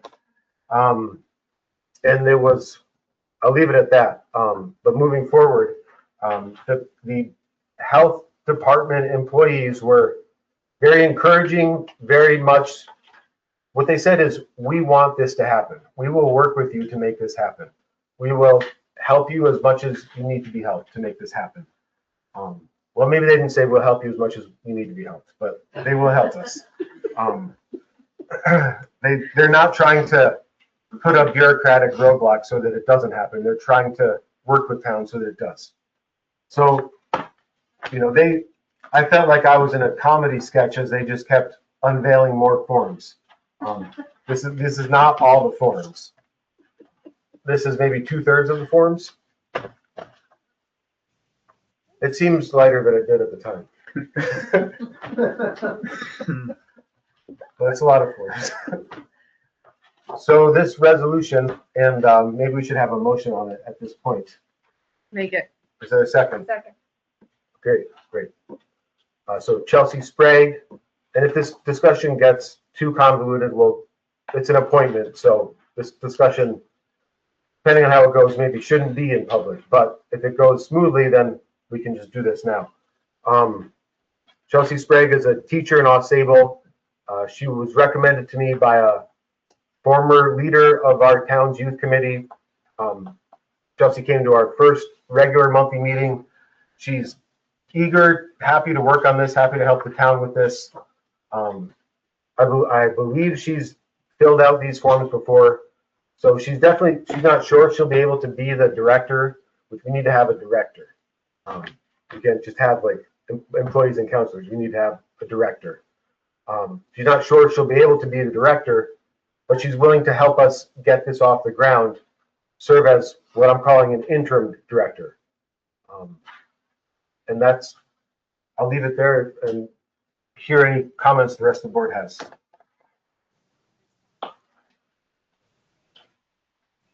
I think as long as she's willing to help for as long as, or as much as she can, it's a good thing. I agree. At least get the forms filled out. It's a good start. Chelsea, Yes, I'm here. would you like to make any comments? I would be willing to be director. I like what we talked about before. I do run the Ausable youth group at the high school. Not quite sure where that's going to be this year because we're, like I told you when we spoke on the phone the other day, they're in the middle of a capital project right now. I know there will be a summer program for Sable. I'm just not sure where it's going to be right now. And like we discussed, I would be willing to act as director. And I know we would have assistant directors that could be there in place of me if I cannot be. I'm not sure what days of the week your program is going to run. Sables runs Monday through Thursday. I would be willing to plan your program, and I would be willing to attend on Fridays or any other day that I am not in session at AuSable. I know mine goes 4 weeks. I'm not sure how long this one will go for Wilmington, but after the 4 weeks is done, I would be all in for Wilmington as well. Thank you. Thanks. You're welcome. Chelsea, do you know what those dates were, Chelsea? The dates for AuSable, I believe, start the week after the 4th of July and end the last day of July. Monday through Thursday. I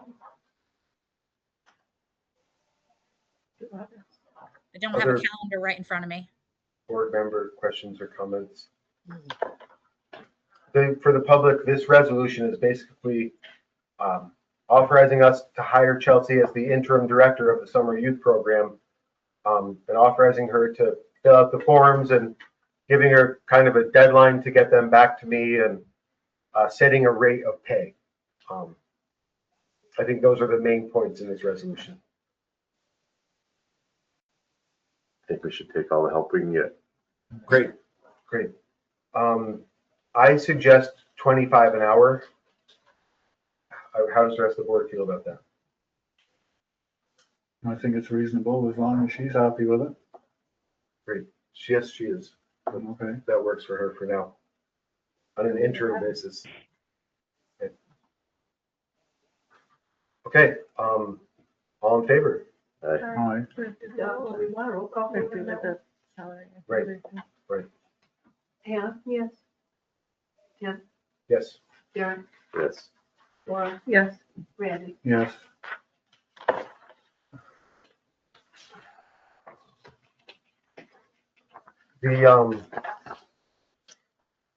This other discussion item, 4th of July, this is the 250th anniversary, 4th of July, 1776 to 2026. So Wilmington doesn't usually do much for the 4th of July, but I would like it if the town did this time. And I had the suggestion, which it's kind of hard to think of what to do because, well, for various reasons. But I did have this, I believe 4th of July is on a Saturday this year. And the suggestion was, well, do something on Thursday and make it part of the concert, and make the concert like a big party celebration, and kind of have the community celebration on Thursday evening, which I thought was a good idea. So this is just for discussion. Or not. We can punt this for now. So would you have like the music start a little bit earlier, maybe? Yes. Yeah. Probably try to get a more noteworthy act, maybe, or popular act, maybe, if we could. I'm not sure if it's possible, but seems plausible. Yeah. You hate holidays, right? I'm not a huge holiday person. Yeah. But to each their own. And I'm not I usually. usually work them, so Yeah. So you won't be in the parade. I will not be in the parade though. It's fun to be in a parade. It is. I'm usually not. Pretty lukewarm at best on fireworks. They're really expensive. I think we spend approximately $400 a minute for the children's Christmas celebration. I really kind of, in retrospect, it was $6,000. In retrospect, I'm not sure we want to do that too much in the future, but for this occasion, I feel differently, and I do think it would be a good time to have fireworks. Those are just my thoughts about this, really. We used to send out donation letters out Uh-huh. to people in the town for that kind of stuff. Yes, that's They true haven't too. done it the last few years. If they That's started doing that again, it would help pay for the fireworks. 100% true, and I have seen that in the previous supervisor's files. Very good point. I'm not in favor of fireworks for that. I want to throw out my unpopular Please. opinion, which I know everyone will disagree with. It's okay. I am not in favor of fireworks beyond just the expense standpoint. They're very bad environmentally, very unsustainable, bad for the wildlife. I know personally my dogs don't love them.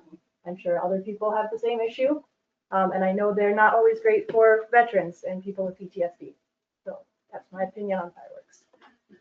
And there could be a drought. Okay, and unless anyone else has anything to say about this topic. Cannabis, this is another thing that it's coming to Wilmington at some point. And, the town did vote to authorize retail sales of recreational cannabis. And I have kind of received a soft feeler from someone who's interested in that. So this is just to get a sense of how the board feels. So the voters approved this, so we have to allow it. But we can regulate time, place, and manner. We can definitely regulate screening. There's a lot of ways we can regulate it to make it less visible, only in certain parts of town, a certain distance from various institutions. There's various ways we can regulate it if that's what the board wants to do. And I just want to get a sense of how the rest of the board would like to proceed on this, if at all. No, No, what? no proceeding. I know we have to, but it's We don't have to neighboring, proceed. it's But, in neighboring towns. I think we have plenty of access to it. well, I know, but the voters said I yes, understand. so I'm just saying.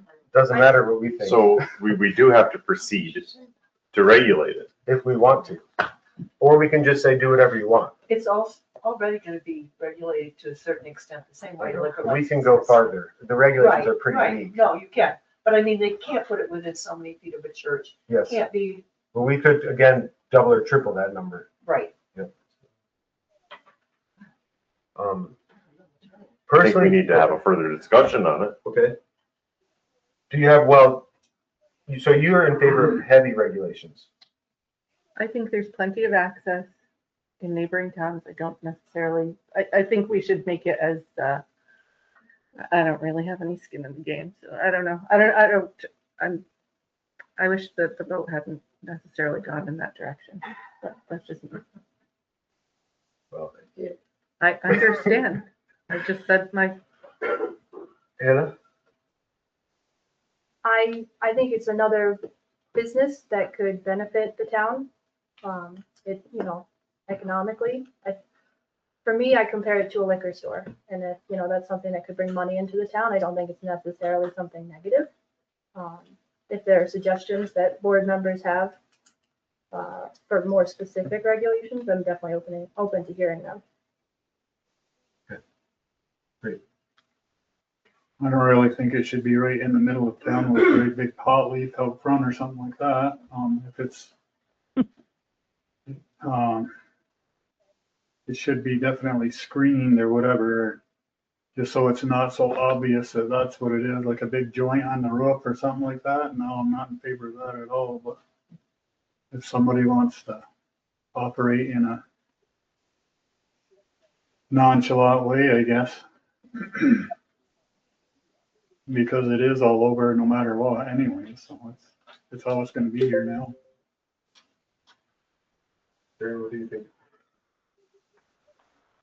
Basically, do you want to regulate it, or do you want to just do you want to take steps to try to regulate it more, or just go with the existing state regulations? We can go farther. The existing state regulations don't do very much, so that's kind of what we're thinking. I mean, in the end, yes, I mean, it would bring some tax dollars to Wilmington, but much like any other business, we get as you've said, very little out of sales tax dollars, and we get very little bit of that back. So I do feel like we should have maybe some regulation extended, like Randy said. I don't know the exact distances from Sure. churches and stores and schools and whatever that may be in screening. So I think we should possibly talk about some screening and make sure that it's certain distances from our sensitive areas in town. So I'll try to come up with some recommendations, and so just have a preliminary starting point for this. This is just something I think we should be ahead of before we're going. That's all. Mostly because there is some level of interest in opening in Wilmington, so. Our sign ordinance should help too, regulating Yeah. the nasty things getting out there. Oh, I'm sorry, I meant to mention at the start of the meeting, we are having a town hall forum tomorrow. So, bring any question you have, any comment you have, what do you think, what public projects should the town board be focusing on? And, the issues that I hear people have, speeding, property taxes, housing shortage, those are some of the top issues. Of course, the zoning, and then other people feel the exact opposite on the zoning. I mean, related to some of these businesses we've discussed earlier tonight. Those are some of the topics that people seem to have a lot of concern about, but I want to hear, I think we all want to hear what people are concerned about. And that's at 6 o'clock tomorrow, town hall forum, just open discussion.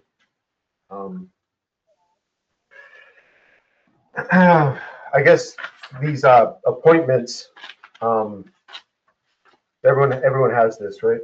Okay. So I'm going to motion that we appoint Spencer Woodcock as the alternate on the planning board and John Hensley as the alternate on the zoning board of appeals. Would anyone else like to make that motion? I'll make it. Is there a second? Second. Discussion. Hearing none. All in favor? Aye. Aye. Opposed? Carries. That was very anticlimactic. We do have executive session to discuss appointments, but if anyone really wants to say something, if you can't wait till tomorrow, Pat, please. I think Bill Munderland he's an expert in this field. This is what he does. I understand what you're saying about. I didn't say he couldn't be on the committee. Right, I understand that, but we could use him as an advisory. It's very valuable, very valuable to us. Well, I think we had a good compromise there, where he can attend all the meetings and be on it even, but, Well, I think he could fulfill an advisory position. you can come to all the meetings and advise to your heart's content. You are the And then chair. my other comment is Okay. on the manufactured housing. Okay. I think that you need a broad swath of, socioeconomic people in Wilmington. And, recently, there are two families that I know of that moved away, and they were great families, because there was no place affordable to live in Wilmington. That doesn't necessarily mean that they would have been able to buy a piece of land and put a trailer either. And increases the odds. I'm just saying. If they wanted to stay in Wilmington, they couldn't stay in Wilmington. But one of the problems that we hear is, all right, to buy $100,000 piece of land is one of the issues. And anybody that buys $100,000 piece of land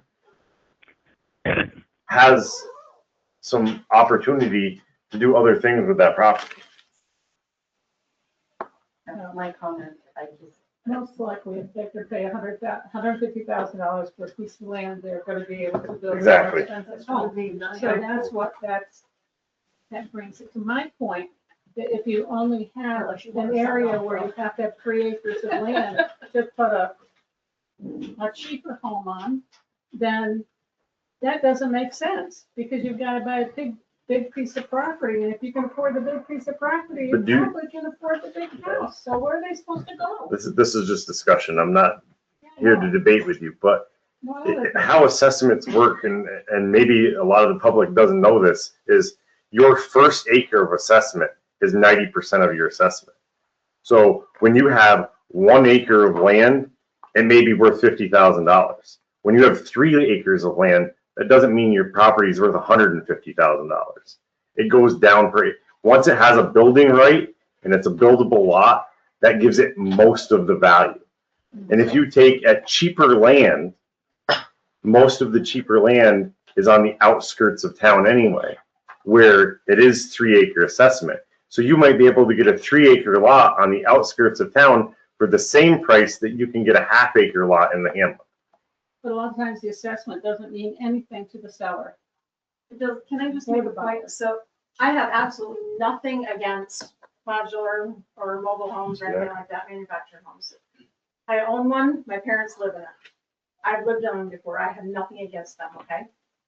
I will say though, this last year was the very first time I have ever gone before the Board of Assessment Review to see about my taxes, because I've had 2 individuals that wanted to buy that piece of property from me. I don't want the property. I would sell it in a heartbeat. I've had 2 individuals that wanted to buy it, and banks will not give a loan because it's a manufactured home. And because of that, I couldn't sell it. My taxes. What's that? There are special ones. You have to be HUD certified. But There I'm are just saying, definitely banks. but it makes it very, very difficult. So just because they are less expensive doesn't mean that people are going to be income eligible and be able to get the homes and everything. There's a lot more that goes into it than just the price. The trailer parks themselves, though, finance. Can I, Charlie, you had your hand up 5 minutes ago. Yeah, I want to go back to the thought thing. Okay. First of all, I think Cliff would like it near the store, he'll sell more brown. But my question was, the person, and you don't have to go into detail, but is this a retail thing, or, and I don't know the right verbiage, but is there going to be the smell like there is in Lake Flat? Probably is, yeah. Well, I guess that would be another thing we could, if we do pass a local law regulating it, we could Well, I just wanted that add to be in the that. conversation. Yep, that's good. Thank you. That's good. Steve? The way I understood that law when it passed, once it passed, you had to follow New York state law. Yep. You did not have the ability to change it. Maybe through your zoning as far as screening or something, but they can put it any place they want. You can't now go backwards. If you had said no to begin with, then you could have made any law you wanted. My understanding was that the state law, the state regulations are like the floor, not the ceiling. We can go farther, and I believe, although I'm not, I need, yeah. Right. I don't think you can. I could be wrong. I don't. And this has changed over the years, so it could be that what I heard 3 years ago is not the case. Was once you took the state law, you had to abide by that. You could not make it strict. Okay. I Well, could be wrong though. if that's the case, then that will be an easy conversation for us to have. I don't think it was like that, because it was either opting in or opting out. Right, because I sat in on that in New York City 2 years ago. Yep. So did I. The way I remember it was, once you opted in to allow it, you couldn't make the laws any stricter. If you had opted the other way, you could have. I think the way I took it in that class, I was there too, is that you couldn't make them less restrictive than what the state was, but you could make them more restrictive. Actually, I'll have to dig out the papers, because I've got the literature from the class. Wasn't that law worded really bad, like, Yes. so you didn't know what you were voting for? Bizarre. Right, Yeah. a lot of people, I really believe a lot of people, I don't think everybody wants a pot store in Wilmington. It was a close But I vote. think a lot of people were fooled, but the wording was very poor. Yeah, no vote meant you wanted it. Yes, well, thank you. Right, backwards. Wilmington always votes no. Okay, motion to go into executive session. Make it. Second. Nothing will be decided after this. All in favor? Aye. Thank you all for coming.